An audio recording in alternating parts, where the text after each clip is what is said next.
Oh my gosh. You've got a remote team and you don't know how to cope.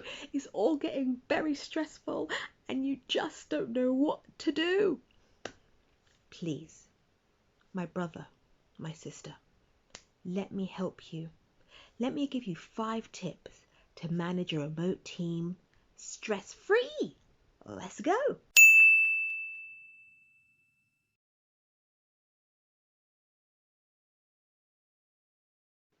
Perhaps you've built your remote team by yourself, so you've hired lots of individual freelancers or perhaps employed people, or you've probably gone to a specific virtual assistant agency or something like that and you've hired a whole team of people. Now you have all these people in your business and not quite working out exactly what to do. You're not quite sure how to handle all of these people. You wasn't actually expecting to be a manager of all these people. You just thought you would hire them and let them get on with it. Only problem is, not everything is set up correctly in your business or with all of the staff. So, the first thing I think you should do is make sure you've chosen the right team members for your business. By that I mean, have they been employed in that role before? Have they done that role before? Do they have any experience in the role that you've got them to do? Have you got them to do absolutely everything and they're a general person for all sorts, almost like a handyman? They do a bit of this and a bit of that and a bit of this and a bit of that. Their roles are not defined. They don't know exactly what they need to do. You need to define specific roles for each person, whether you want them to do absolutely everything from marketing to customer service, whatever it is you want this person to do, or people, should I say, to do, they need to be managed in a way where they could all handle their role. And if you have enough time to be a manager, then so be it, that's wonderful. If you don't have enough time to be a manager, then you need to hire an online business manager like myself or another manager who can look after your staff for you. So that takes you out of the equation. Before you actually start working with all of your remote team members, each person should have their very own onboarding system. So by onboarding, I mean you sit down with each person, obviously remotely, and you go through the company ethos, the company values, pretty much like you would do if they were sitting with you face to face. You go through how best to communicate with you, how best to communicate with your customers, what you expect from them, how they can take holiday, days off, what happens if they're sick, what happens if they have an issue, do you have a HR department? If you have a HR department, give them all the details for that. Make sure they've signed an agreement, some sort of contract between you and them. An onboarding briefing needs to be as detailed as possible. Enough details so that the person that's working for your business feels comfortable enough to be able to come to you or the HR person whom you've nominated if they have any issues, and they feel comfortable talking with you as and when is needed. Obviously, you'll tell them your availability with regards to communication, because you don't want to be, constantly having back and forth with them, unless, of course, that's the kind of role you've employed them for. But you need to have designated times of when you're available to be able to speak with them. What systems do you have in place to be able to work with your remote teams? You need to make sure you have email for one, so they can obviously email your customers if needed, or email you, email their colleagues.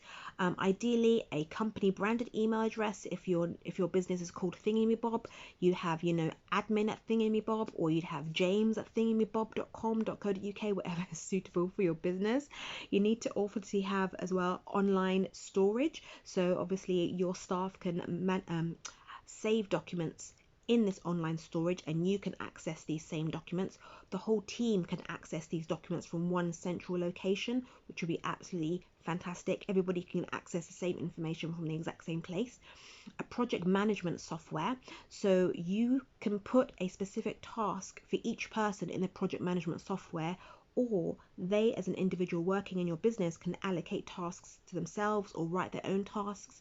They can put deadlines, you can put deadlines, they can update that specific task as what is outstanding, what they've done, the next steps, and you can go in and you can read that. Not only can you read it, the whole team can be able to read what is happening. So obviously if you've got one team and let's say for example someone is doing a website, and you have all different parts that need to design this website, in this project management space, Each of the tasks needed to design a specific website is listed against each person with a specific date. You can add documents to this, as you know, from your online storage area, but if it's obviously specific for this task, you can add, you know, documents to it. It's absolutely wonderful. So I definitely recommend getting a project management space. What you don't want to do, let me say that again, what you don't want to do is micromanage your team. Oh my days, the amount of times when you're working with someone and they're an absolute control freak and they're saying, you know, do this, do that, have you phoned this person, have you phoned that person? By the time they've micromanaged you, it makes sense if they just do the work themselves. Do not micromanage your team. If you've hired the right team, then you should be able to delegate what needs to be done. They have their standard operating procedures. They know how to do the tasks that you've set out for them.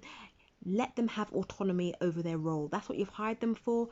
Pay them, let them get on with it. If they're not doing what you want them to do, get rid of them, get somebody else. But micromanaging is not the way to go. If you find yourself having to micromanage someone, therefore that person is not the right person for your business. They may be really cheap or they may be really expensive. Whatever the case may be, you need to find somebody else. Please subscribe to the channel. You don't have to press the notification bell, but you do have to click on the subscribe button. Thank you very much. My name is Tanya Day. I'm a virtual assistant and online business manager.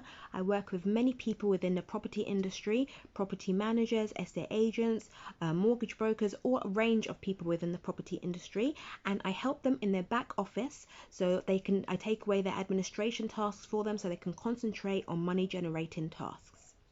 Team meetings. So sometimes people, because they're not obviously face to face, they feel they need to have a meeting every 5 minutes, something that could have been just sent via an email, something that could have just been sent via WhatsApp.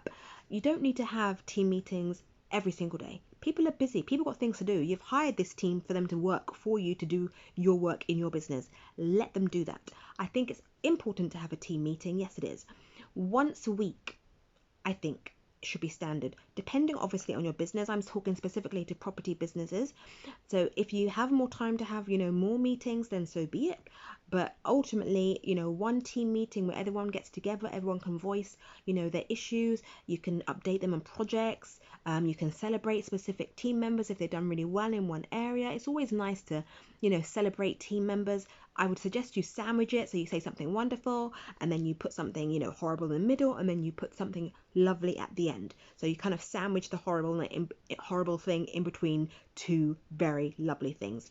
So yes, team meetings can be really beneficial for building team morale, for getting everyone together, for getting everyone to be on the same path and know which direction the company's going. So yes, team meetings can be very beneficial. We all like to have a little bit of a chit chat every now and again. So sometimes it's a bit quicker, a bit speedier to be able to just speak to each other very quickly. Sometimes a phone call is wonderful, but sometimes you don't want to have a phone call with people. You just want to have a quick 2 seconds, yes, no, maybe, whatever. So there are systems like WhatsApp. I'm not a huge fan of it because people can always message you all the time. They know if you're online, but then for swift, quick response, WhatsApp is great. You also have Slack as well. You also have Google Chat. There are other variations of this kind of chat function, but chat is absolutely fantastic. You can talk to each other so quickly, and you can get answers extremely quickly. If you don't want immediate straightforward answers, and you can obviously put it in the project management system, and you know, as each person can reply as and when they're available. You also have Skype. We've completely forgotten about Skype. Skype is wonderful. Had a video call with somebody the other day. It was absolutely fantastic. You can also have Skype open so everybody's logged in at the exact same time, and you can create like a little board in there, pretty much like Slack, and you can all have conversations in there. What is brilliant about something like Slack, or you know, there's conversations, is you can celebrate each other.